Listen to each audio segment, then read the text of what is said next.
Menorá na TV procura sempre buscar o que é fundamental para esclarecer conflitos que hajam na sociedade e principalmente as pessoas que são, vamos dizer assim, os responsáveis por desatar nós que acontecem e que muitos de nós estão de um lado e muitos do outro lado. Hoje, com muita alegria, com muita honra, nós vamos conversar com Ciro Darlan. Ciro Darlan é desembargador, ele também é conselheiro, eu não sei direito o nome, mas ele é conselheiro de um instituto que cuida dos direitos do menor. Ele também foi juiz de menores no Rio de Janeiro. Ele foi advogado e ele tem uma das maiores qualidades do mundo. Além de ser brasileiro, ele é rubro-negro. Você tá bom, meu amigo querido Ciro Darlan, meu querido companheiro naquele conselho deliberativo que dizem que se fecharem com uma lona vira um circo e se, ao contrário, colocarem grades, não como presidiários, aquilo pode ser transformado num hospício. É verdade, Ciro? Ô, Ronaldo, que alegria estar aqui no seu programa, poder conversar com os seus telespectadores, falar de coisas boas e de coisas preocupantes, né?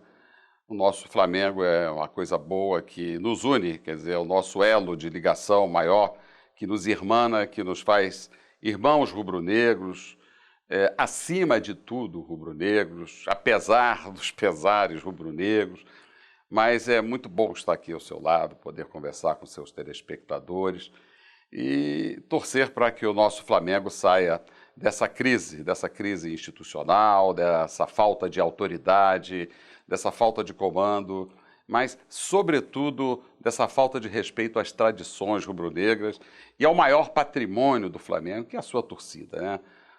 A atual administração conseguiu se afastar do seu maior patrimônio, que é a torcida rubro-negra.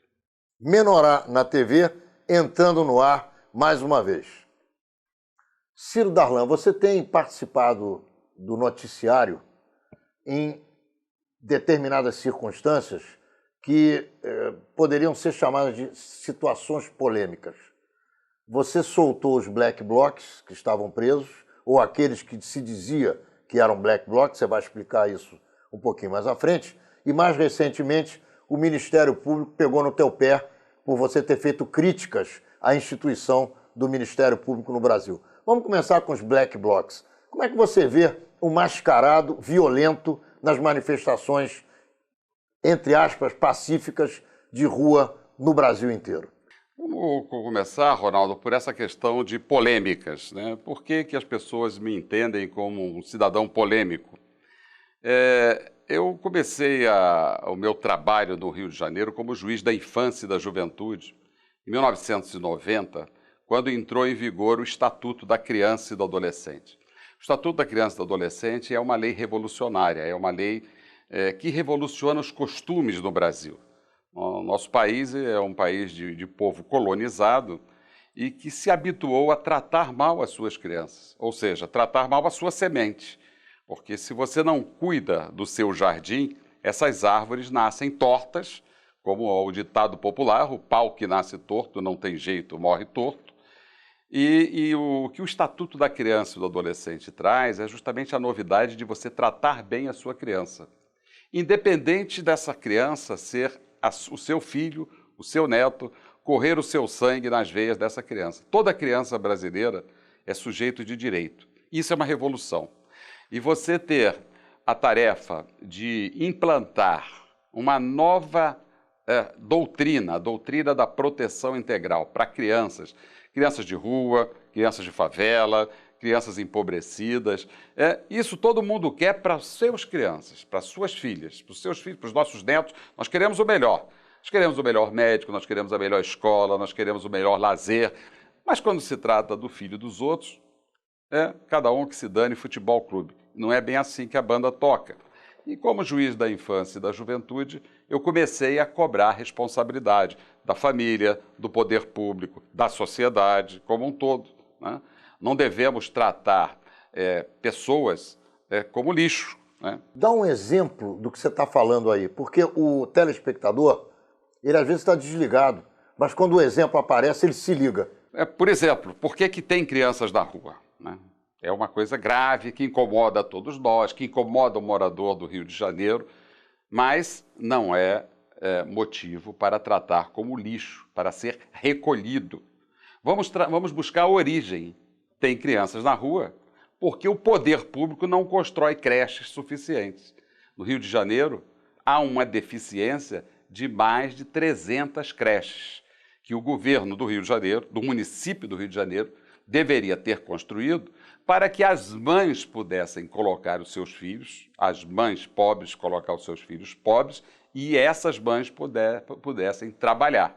Como não tem, e como essas mães também não entram no mercado de trabalho, elas mandam, elas estimulam, elas exploram os seus filhos nas ruas. E isso nos incomoda, a todos nós, né? Primeiro porque não é digno deixar criança na rua à mercê da violência da rua, das doenças da rua e da violência da própria família, da polícia e da sociedade que rejeita a presença dessas crianças. Mas a gente tem que buscar a causa e resolver a partir da solução da causa. Qual é a causa? Falta de políticas públicas. Se houvessem políticas públicas, não haveria certamente crianças nas ruas. Então, com esse início, como eu comecei a ser conhecido, incomodando a família que deixava a criança na rua, que deixava a criança fora da escola, que abandonava a criança nos abrigos, incomodando os empresários que exploravam os modelos e depois jogavam fora como se fossem sapatos velhos, impedindo que crianças frequentassem bailes funks com pornografia, com bebida alcoólica. Isso tudo foi um choque de cidadania que incomodou muita gente. Daí chamarem Ciro Darlan de um juiz polêmico. Com relação aos black bloc, caiu no meu colo, nós somos 40 desembargadores criminais no Rio de Janeiro. Por sorteio, os processos são distribuídos. Caiu no meu colo o processo dos ativistas. A responsabilidade de analisar, segundo a Constituição e segundo a lei, se eles deviam ou não deviam ficar presos. Bom, nós temos, primeiro, uma mídia conservadora e reacionária que ela não está a serviço da informação, ela está a serviço dos interesses públicos, políticos e interesses econômicos. O que interessar àquele que paga a publicidade dos jornais, àquele que está no governo estimulando a mídia com o dinheiro público da publicidade dos governos, este é o senhor da mídia do Rio de Janeiro e do Brasil como um todo. Poucos são os meios de comunicação independente, como é o seu canal, que está me permitindo falar essas coisas e outras mais que nós vamos conversar durante esse programa. Mas, como juiz, eu não posso me dobrar, Ronaldo, a nenhum tipo de pressão, seja ela pressão econômica, política ou midiática. Ô Ciro, eu entendi. Agora uma coisa, se você soltou, é porque você não viu formalização de culpa no processo que chegou às tuas mãos. O que é importante é você explicar o que Ronaldo, aconteceu. O processo, o inquérito, tem 12 volumes. Cada um com quantas páginas? Cada um com 200 páginas. Você leu tudo? Eu li todos esses. Então você pode explicar. Eu li todos. Este processo é um processo que começou em junho de 2013 e ele é basicamente montado em cima de escutas telefônicas. O que nós, cidadãos brasileiros, já devemos ter isso como uma certa desconfiança. Por que será que todos nós, cidadãos, estamos sendo ouvidos, escutados de forma ilegal? Porque a Constituição nos assegura o direito à privacidade. Agora, por que é que vocês, que são os juízes na sociedade brasileira, não colocam em cana quem está fazendo escuta telefônica? Alguns foram colocados em cana, mas o juiz no Brasil ele é um poder estático. Ele só pode atuar quando ele é provocado. Provocado pelo Ministério Público ou provocado pelas partes interessadas. Mas esse inquérito ele não traz no seu bojo absolutamente nada, nenhum conteúdo. Aí o telespectador que está me ouvindo vai falar, mas como? Nós todos vimos incêndios em ônibus, vimos depredações, vimos violência, vimos tudo isso. Agora, não se pode identificar o autor dessa violência ou apontar como autor dessa violência quem efetivamente não fez, sob pena de estarmos sendo injustos. E não há todas essas páginas do inquérito, nenhuma prova contundente de que um desses ativistas tenha cometido nenhum desses atos que nos assustou a todos. E tanto isso é verdade, que o Ministério Público ofereceu denúncia pelo crime de quadrilha. Não ofereceu denúncia pelo crime de incêndio, de dano ao patrimônio público, de lesão corporal, de nenhum tipo de violência. A atribuição do Ministério Público, que é o fiscal da lei, que é o senhor da ação penal, é por prática de crime de quadrilha. A pena do crime de quadrilha, Ronaldo, vai de 1 a 3 anos. No Brasil, segundo a nossa legislação, qualquer pessoa que seja condenado até 4 anos não é recolhido à prisão, cumpre medidas alternativas, prestação de serviço à comunidade, restrição de direitos, pagamento de multa, porque não cabe nas nossas prisões se a gente for colocar todas aquelas pequenas penas atrás das grades. Então, veja bem, a lógica, Ronaldo, se a pena maior, e não é caso de aplicar pena maior, pena de 1 a 3 anos, mas eles são primários, não tem nenhuma anotação. Então, seria uma pena de 1 ano. Mas vamos exagerar e vamos aplicar a pena máxima, 3 anos. Ainda que eles venham a ser condenados a 3 anos, eles não vão ficar privados da liberdade. Se eles não vão ficar privados da liberdade, o que justifica eles ficar preventivamente presos? Então, deixa eu te completar a minha pergunta. Todo mundo no Brasil quer saber quem é essa tal de Sininho. No final das contas, dentro desse processo, você conseguiu identificar qual é o tipo de caráter dessa moça, como é que ela se comporta, se ela realmente tem um pé no distúrbio e um outro pé em alguma outra realidade nociva à sociedade, ou ela é apenas uma brasileira que quer efetivamente um Brasil melhor para as pessoas? Ô Ronaldo, na minha decisão, como desembargador que julgou um habeas corpus, a gente não entra na análise da atuação das pessoas no crime. Isso vai ser objeto da ação penal. Durante a ação penal, o Ministério Público vai ter que comprovar o caráter, a personalidade das pessoas e que tipo de atividade uma pessoa praticou, ou o grupo todo de 8 ativistas praticaram para vir a ser denunciados pelo crime de quadrilha. Tá bom. Agora, nós precisamos fazer uma análise histórica. Nós saímos de uma ditadura militar que justamente calou a nossa juventude, Ronaldo. Nós somos da mesma geração, nós também fomos jovens, e quando jovens nós tivemos a ousadia de sair às ruas, de protestar, de querer um Brasil melhor, de não se conformar com a imposição do autoritarismo, do militarismo. Nós lutamos por uma democracia, mas a nossa geração foi calada pelas baionetas, foi calada pela tortura.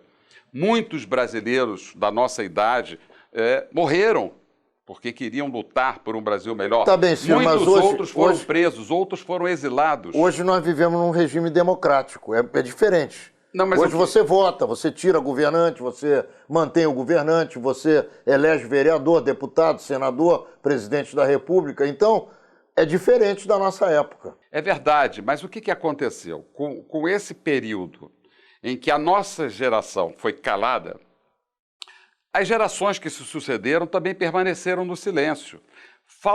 Tanto que hoje, qual é o nosso maior problema, Ronaldo? É a falta de liderança. Nós vamos ser saudosistas e vamos lembrar que antes da Revolução nós tínhamos um leque de escolhas de políticos, líderes, que a gente podia escolher da direita à esquerda e apreciava, né? Nós tínhamos políticos proeminentes, inteligentes, que tinham lideranças tanto fascistas, nazistas, quanto socialistas, comunistas. E é um leque. Hoje nós não temos. Hoje nós estamos com uma política empobrecida, né? De repente, os jovens despertam, acordam e querem despertar, como andamos falando aí, despertar o gigante, despertar o Brasil para mudar o Brasil, para fazer um Brasil mais justo, um Brasil em que nós não tenhamos crianças nas ruas, não tenhamos um índice tão elevado de criminalidade.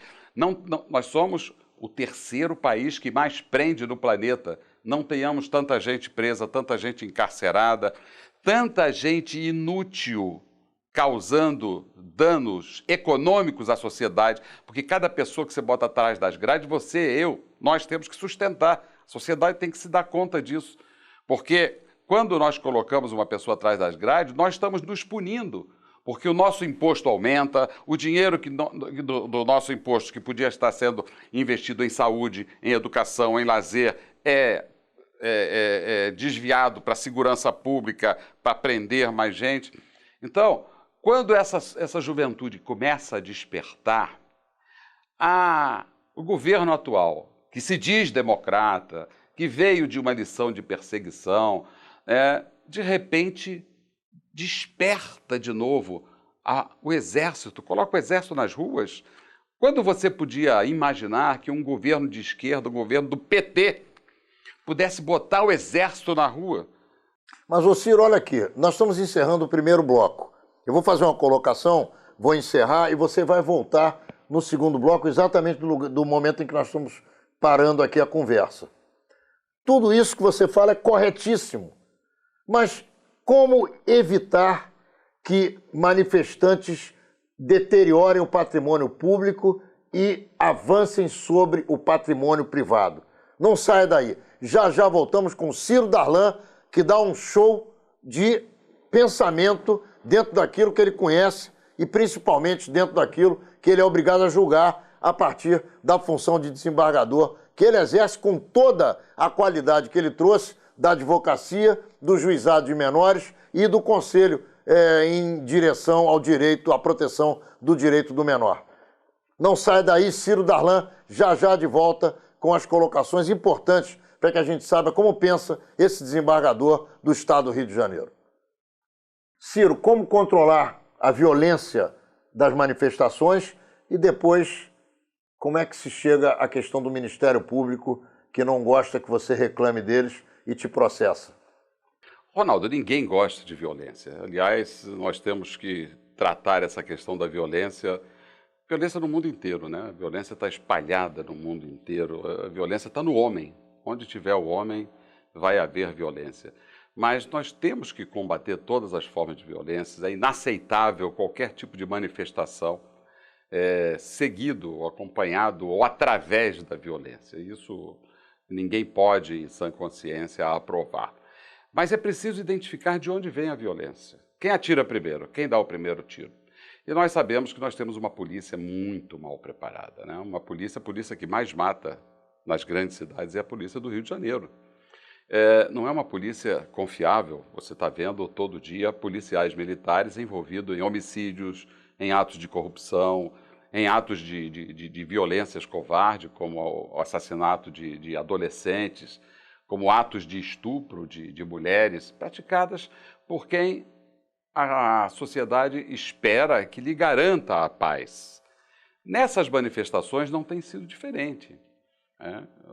Se as manifestações fossem realizadas pura e simplesmente com o povo na rua, com as suas faixas, com os seus cartazes, com as suas manifestações contra a falta de educação, contra a falta de investimento na saúde, contra a falta de seriedade, contra a corrupção em todos os níveis administrativos, e a polícia não tivesse ali na rua cercando e provocando e com atitudes beligerantes, provocativas à população, jamais haveria violência de parte a parte. Eu quero confessar aqui com você, com exclusividade, que eu participei dos movimentos de 13 de junho de 2013. Eu fui às ruas. E o que você viu, Ciro? Eu fui às ruas e eu vi uma manifestação belíssima. Eu participei de algumas passeatas com os professores, que tinham cerca de quase 100 mil pessoas. Quer dizer, o que você está falando da polícia não é alguma coisa que você ouviu dizer. Você viu. Eu vi, você presenciou. Eu testemunhei. Agora, sempre via também dessas manifestações algumas pessoas mascaradas e estimulando, incentivando a violência, querendo estimular a violência. E como é que se lida com esses casos? Mas mesmo assim, o que houve? A grande maioria que queria a manifestação pacífica não se deixava levar por esses, digamos, mais exaltados manifestantes. E quem são esses mais exaltados manifestantes? Eles estavam mascarados Dizem que houve alguma penetração de policiais ali, que mascarados estimulavam a violência. Para quê? Para desmoralizar o movimento legítimo da população. Porque o nascedouro dessas manifestações, Ronaldo, foi um nascedouro bonito, esperançoso. Tanto que nós todos começamos a falar, o gigante que estava adormecido despertou. Ou seja, o povo brasileiro, acostumado a apanhar calado, né, a não reclamar quando lhe dão o troco errado no ônibus, a não reclamar quando o governo lhe falta com políticas públicas na área de saúde, na área de educação, o povo desperta e começa a reivindicar os seus direitos. E aí, isto incomoda quem? Incomoda o governo. Ô Ciro, e quando incomoda o governo detém a força, detém o poder militar. Então é fácil para o governo infiltrar agentes da violência e da segurança pública para estimular a violência e desmoralizar o movimento. Eu tenho o maior respeito pelo que você está falando. Eu tenho respeito pelo que você está dizendo. Mas me explica, então, aqueles dois débeis mentais que provavelmente fazem parte de um grupo maior, que soltaram a bomba que poderia pegar na sua cabeça, que estava lá nas manifestações, ou na dos meus filhos, que também estavam, mas pegou na cabeça do cinegrafista. E mataram o cinegrafista. Ronaldo, da onde saíram esses infelizes? Ronaldo, isso não tem explicação. Isso aí faz parte da bestialidade de nós todos humanos. Mas para você isso tem a ver com a polícia? Tem a ver com o quê? Nós temos a nossa parte bestial e muitas vezes a gente não utiliza nosso raciocínio, nosso racional e muitos de nós nos comportamos como bestas. Isso acontece dentro de casa, quando nós somos capazes de bater numa criança em defesa, quando nós ousamos bater na nossa mulher em defesa, né? Então, esse é o momento da nossa bestialidade. Agora, veja bem, analise o quadro em que houve a morte do Santiago. Houve irresponsabilidade de parte a parte. Essa empresa de comunicação, como é que ela manda para uma mobilização de guerra, porque o repórter, o jornalista que está lá cumprindo o seu dever, ele está num ambiente de guerra, num ambiente de manifestação pública, sem proteção. Então, não estamos querendo culpar a vítima pela sua morte, mas nós temos que analisar sobre todos os aspectos. Por que não se... Tá bom, você pode colocar em cana, vamos dizer assim, para qualificar um quadro mais drástico, alguém responsável pela companhia. Mas e esses caras que andaram soltando bomba que poderia ter matado qualquer pessoa? Esses camaradas estão presos. É isso aí, tem que continuar, na minha opinião. Eles estão presos, eles estão respondendo ao devido processo legal, né? Porque nós vivemos num Estado democrático de direito e tudo se faz através de um processo legal. Eles serão julgados por um júri popular, ou seja, pessoas do povo. Agora, é preciso que as provas que cheguem à justiça sejam suficientes para condená-los, formar uma culpa e levar à condenação deles. Eu não conheço o processo, eu não posso dizer se há ou se não há prova suficiente para condená-los. Muitas vezes nós somos levados por uma realidade midiática que nem sempre é a realidade do processo, né? E o juiz só julga com aquilo que vai ao processo. É o tal do linchamento popular, né? Isso acontece com muita frequência e muitas vezes, Ronaldo, para você ter uma ideia, o Rio de Janeiro tem 38 mil pessoas presas. 14 mil pessoas não foram julgadas ainda. São presos preventivos, são presos provisórios. 40%. 38, pouco por cento não foram julgados. Veja, muitas dessas pessoas vão ser absolvidas e já cumpriram pena. Então, é muito difícil você fazer um pré-julgamento de uma pessoa que ainda está sendo submetida a um julgamento, a um processo, que o processo ele é muito complexo, ele é muito detalhista, o Ministério Público tem que provar, há perícias no lugar. Então, esse objeto que foi lançado, que foi aceso, chama-se busca-pé. Busca-pé, o nome em si não é busca-cabeça, é busca-pé. Ora, se um busca-pé atinge uma cabeça, é possível, não estou afirmando, que tenha havido um acidente, né? Você dirigir o seu carro, você está querendo se transportar, você não está querendo matar ninguém, mas muita gente mata através de um carro culposamente. Então, é preciso aguardar que as provas cheguem a uma conclusão. O pré-julgamento é sempre prejudicial. Muitas vezes a imprensa sai com alguma notícia. Vamos falar agora do Ministério Público, que está querendo te incomodar, ou já está te incomodando, indo contra você no âmbito da esfera do judiciário. O que eles querem contigo? Ô, Ronaldo, hoje, por esses dias, o presidente do Supremo Tribunal Federal, Lewandowski, afirmou que o Brasil é uma ilha de tranquilidade. Está sendo crucificado.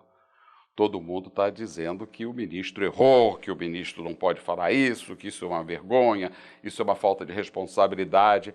Nós vivemos numa democracia. Então, nós temos o direito de criticar toda e qualquer instituição, toda e qualquer pessoa pública. Isso é um direito assegurado na Convenção dos Direitos Humanos. Está lá no artigo 19. Toda pessoa tem o direito à livre manifestação do pensamento e à sua opinião, e a sua opinião deve ser respeitada. Ninguém pode ser punido pelo delito de opinião. A instituição do Ministério Público é uma das instituições mais importantes para a democracia. Ninguém nega isso. É fundamental, é quem fiscaliza o cumprimento da lei, é quem pune aqueles que transgridem as normas penais. Então, é fundamental. Só que eu estava dando uma entrevista na BBC de Londres, e um repórter estava analisando essa questão do excesso de prisões no Brasil. Por que tem tanta prisão, doutor? E eu disse assim, nós temos uma lei de execuções penais, que já está em vigor há mais de 20 anos. E nós temos excesso de prisões, pessoas que ficam na prisão durante mais tempo do que devem, 14 mil pessoas no Rio de Janeiro que estão presas provisoriamente, o processo não anda. Recentemente, nós tivemos que fazer um mutirão penal, um mutirão carcerário, determinado pelo CNJ e pelo Conselho Nacional do Ministério Público. E os promotores da Vara de Execuções Penais se retiraram do mutirão carcerário, dizendo que as instalações não eram condignas com aquela pessoa. Essas instalações... Aquela pessoa do Ministério Público. Essas instalações, Ronaldo, era nada mais, nada menos que o 10º andar do Tribunal de Justiça, que é a sede da presidência do Tribunal de Justiça. É lá onde fica o gabinete da presidência. E qual é a falha que não condiga com a característica do membro do Ministério Público? Só para nós entendermos. Eles têm que explicar isso, porque eles se retiraram do mutirão carcerário, determinação do próprio Conselho Nacional do Ministério Público e do Conselho Nacional de Justiça, dizendo que as condições não eram condizentes com a dignidade do Ministério Público. Ora, eu tinha acabado de julgar uma causa dessas, porque eles encheram os tribunais de recursos. E aí o repórter me pergunta, qual é a solução? Eu falei, a solução é fazer respeitar a lei. E para isso o Ministério Público tem sido de uma inutilidade muito grande. Retiraram essa frase do contexto, afirmando, como manchete, isso é natural, isso eu não condeno o jornalista por isso. O jornalista, você aqui vai tirar da nossa conversa aquilo que chamar a atenção para o seu programa. Então, o jornalista quer uma manchete e bota lá na manchete.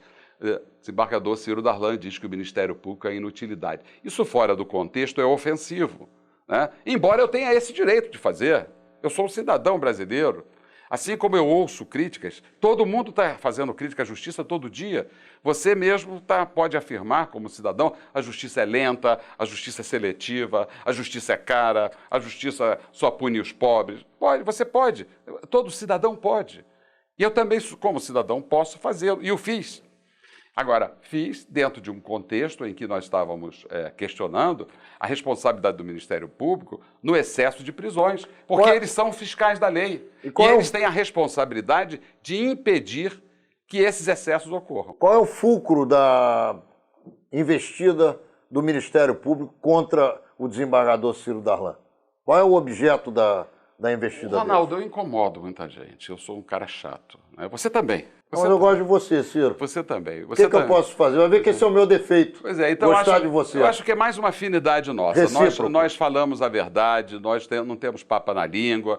E quando uma coisa me incomoda, eu falo, né? E às vezes um colega meu, vários colegas meus me disseram assim, tudo que você falou eu concordo, só acho que você não devia falar. Mas como assim? Mas como assim? Que coisa linda. Se você concorda com o que eu estou falando, por que não devia falar? Quem é que vai me calar? Porque é politicamente incorreto, é isso? Eu sou polêmico, eu sou politicamente incorreto. Que maravilha! Porque eu acho que quando a gente faz uma crítica, como nós estamos fazendo ao nosso Flamengo, a gente quer o melhor, a gente quer aperfeiçoar a instituição, né? Se a sua mulher está com o cabelo despenteado e você não informar a ela que ela está com o cabelo despenteado, você não está criticando, você está querendo que ela tenha uma aparência melhor, que ela não pague o mico, que ela não dê vexame.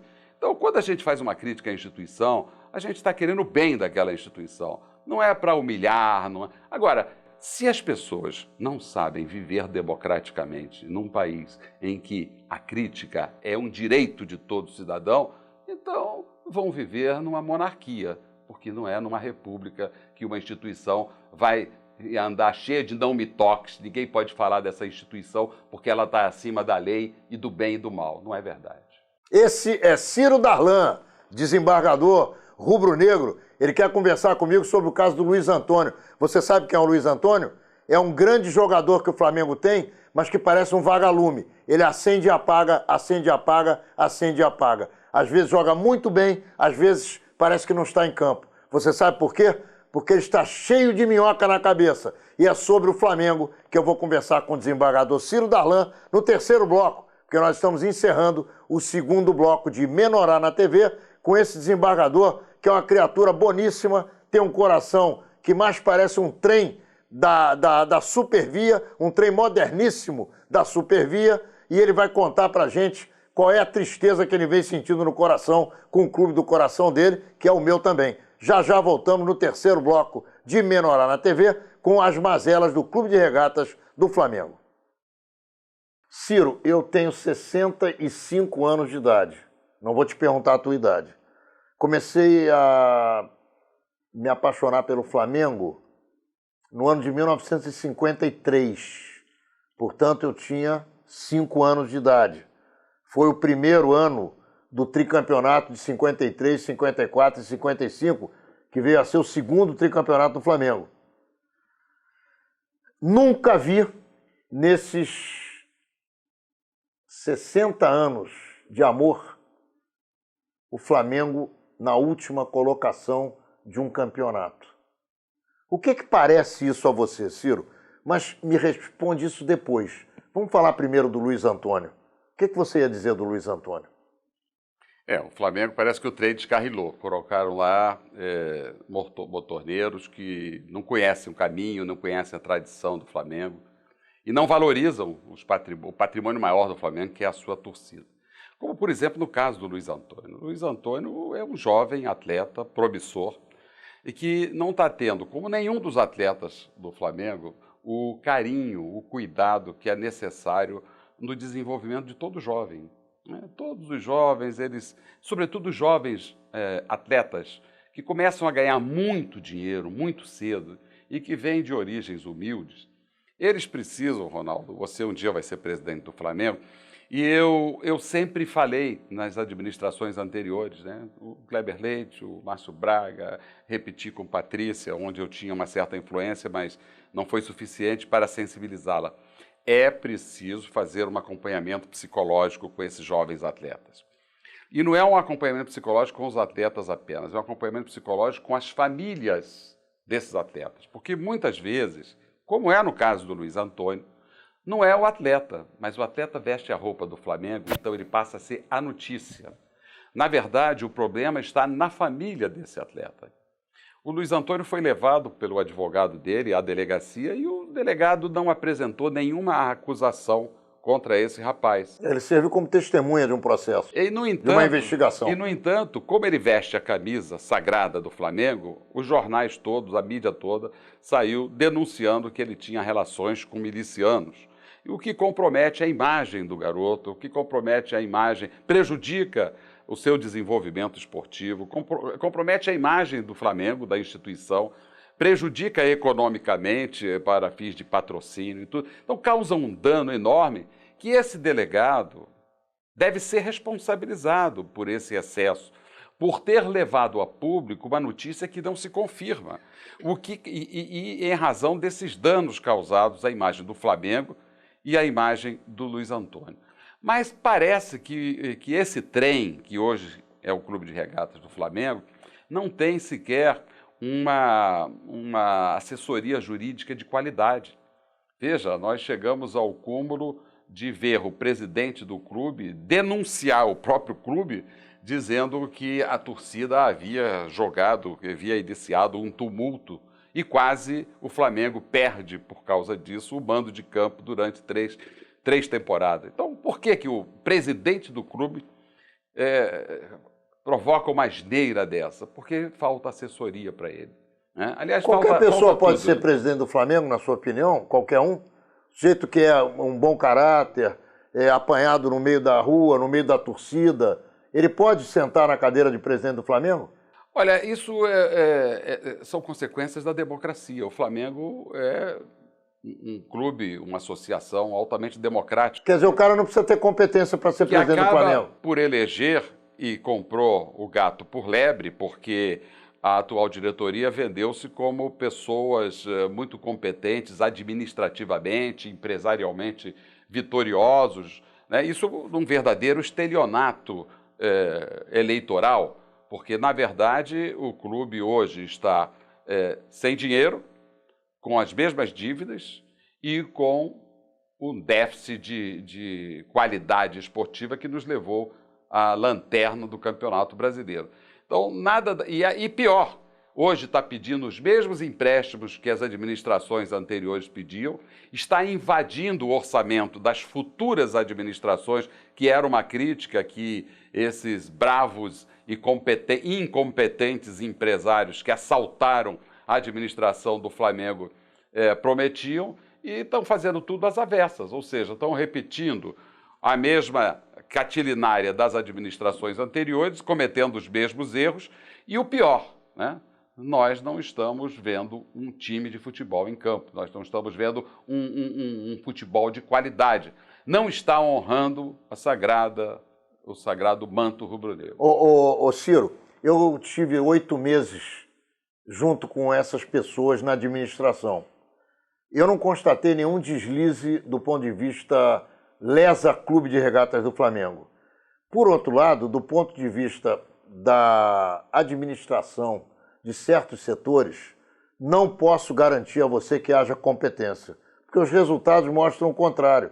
Então, quando você fala assaltaram a administração rubro-negra, o que você quer dizer exatamente com isso? Para depois não ficar um mal-entendido. Eu entendi que você não está dizendo que os caras são criminosos. Não, o que eu estou entendendo é que você está dizendo que eles são incompetentes, é isso? Eu sou um jurista criminal, então eu uso os termos certos. Popularmente, assalto é sinônimo de crime, mas não é um crime. Assaltar é tomar de assalto, é tomar a administração. O furto, o roubo, que seria o crime, em nenhum momento foi falado, para ficar bem claro. Mas assaltar, tomar de assalto, apoderar-se do Clube de Regatas do Flamengo, democraticamente, diga-se de passagem, eles foram eleitos através de uma eleição correta, livre, mas usaram do estelionato eleitoral, ou seja, prometeram aquilo que não são capazes, ou pelo menos não estão fazendo. E você me desculpe, Ronaldo, discordar de você, mas eu acho que eles estão lesando o patrimônio do Flamengo, sim.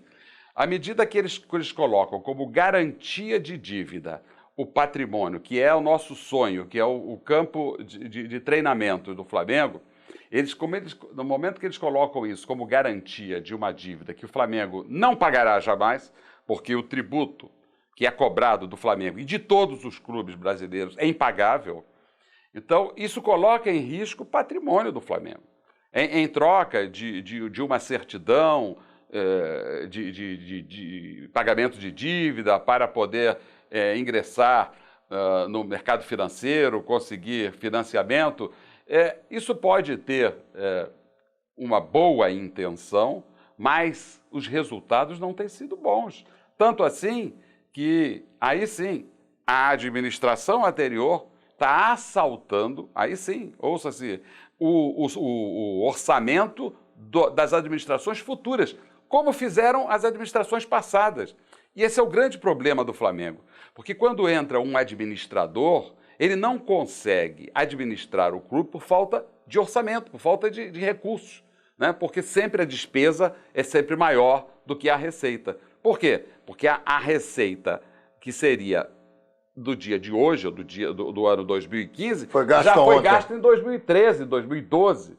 Então, nunca tem dinheiro em caixa para fazer frente a uma organização sonhada de um Flamengo administrado de uma forma competente e com a possibilidade e a grandeza do Clube de Regatas do Flamengo. Ô Ciro, isso tudo que você está falando é uma preocupação enorme para todos nós que somos não só rubro-negros, como associados do Flamengo, e temos nos nossos títulos de sócio qualidades diferenciadas por termos prestado serviço ao clube. Você não é só sócio do Flamengo. Você tem uma emerência, uma benemerência, uma grande benemerência, eu também tenho a minha. Então, o que eu quero dizer a você é o seguinte. Sai o Flamengo, no ano de 2014, dessa posição que não é incômoda, ela é desgraçada para todos nós rubro-negros e ainda consegue dar alguma alegria a essa torcida com preços altos de ingressos, com vontade de jogar fora do Maracanã, jogar em outros estados para fazer caixa, com um time medíocre, com um técnico que dizem que é ultrapassado, mas que tem mostrado uma certa vontade de vencer no Flamengo.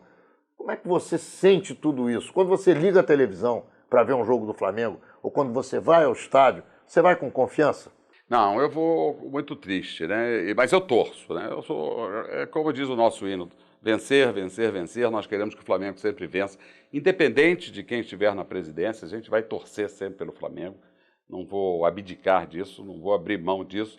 Acreditar que nós podemos superar esse momento de vicissitudes, mas acho que a atual administração já está começando a verificar os equívocos que cometeram, já estão baixando o preço dos ingressos, já está jogando mais perto da sua torcida. Com relação ao Luxemburgo, ele é um técnico que dizem ultrapassado, mas ele é rubro-negro. Ele tem esse diferencial, ele é uma pessoa que ele pode até errar, mas ele vai errar querendo acertar, querendo fazer o melhor pelo Flamengo, porque ele tanto como nós, está sofrendo com essa má fase do clube. O que você faria se você fosse o presidente do Clube de Regatas do Flamengo hoje? O Ronaldo, a coisa mais difícil do Flamengo seria o meu maior investimento, e a união. Que o Flamengo tem lideranças fantásticas, o Flamengo tem pessoas de alta competência, que já levaram o Flamengo aos píncaros das conquistas, como o Duche de Abranches, como o Márcio Braga, como tantos dirigentes que nós já tivemos, como você, como tantas lideranças fortes do Flamengo, mas essas pessoas vivem digladiando. O maior inimigo do Flamengo está dentro do Flamengo. No momento em que o Flamengo sentar, todo mundo de bandeira branca na mão, todo mundo com a camisa branca, mas com o escudinho rubro-negro no coração, e pensar em acrescentar, em somar, para colocar o Clube de Regatas do Flamengo no seu lugar, porque veja, com todos esses problemas que nós estamos tendo, nós somos a lanterninha no Campeonato Brasileiro, mas nós somos a maior torcida do Brasil, nós temos a maior torcida jovem do Brasil, porque é na faixa etária de adolescentes e de jovens que está o nosso maior número de torcida, o que significa que nós ainda teremos vida longa, né? Esses meninos que estão nascendo hoje, mesmo com todas as decepções que o nosso time está dando, eles são Flamengos e serão Flamengo durante pelo menos mais umas 2 ou 3 gerações. Então cabe a nós preservar esse patrimônio maior que é a torcida do Flamengo. Ô Ciro, infelizmente, para minha tristeza, o programa só tem 1 hora de papo com você. Foi maravilhoso, está acabando. Eu queria oferecer a você os microfones e as câmeras do Menorá na TV para que você se despeça dos nossos telespectadores, fazendo suas considerações finais. E quero te agradecer de coração essa gentileza que você tem conosco aqui, nos dando esse horário, essa 1 hora, deixando os seus processos um pouquinho de lado para vir aqui conversar com o nosso público e também com aqueles que amam o futebol e que gostam do Flamengo e que querem saber um pouco da verdade que vai no coração de um desembargador com relação a tantas questões que nós colocamos aqui que são importantes para a sociedade do Rio de Janeiro. Parodiando o ministro Lewandowski, eu quero dizer que eu estive aqui numa ilha de tranquilidade, conversar com você sobre esses temas nesse seu estúdio tão simpático e falar com os seus telespectadores de coração aberto. Você é um belo provocador, você me fez falar de temas palpitantes, de temas interessantes, de temas complexos, mas eu fiz com muito prazer. E eu quero aproveitar esse momento para, independente da religiosidade de cada um dos telespectadores, eu utilizando a minha religiosidade, mas pedir muito a Deus que a situação Israel-Palestina se resolva, que realmente a bandeira de paz venha trazer a paz e a prosperidade para aqueles povos que são povos tão queridos, tão caros para toda a humanidade, né? Sobretudo aqueles que constroem uma humanidade tão rica como tem sido plantado pelo povo de Israel naquele pequeno, grande país que é Israel. E também dizer que fiquei muito honrado de poder falar aqui sobre a minha paixão maior, que além do Clube de Regatas do Flamengo, é a garantia da cidadania a crianças e adolescentes do Brasil. Muito obrigado. Menorá na TV entrando no ar mais uma vez, na quarta-feira que vem, às 10 horas da noite, pelo canal 26 da NET. E em todos os outros horários que você já se acostumou a nos assistir e que você verifica aqui na telinha os momentos das nossas reprises. Nos vemos lá.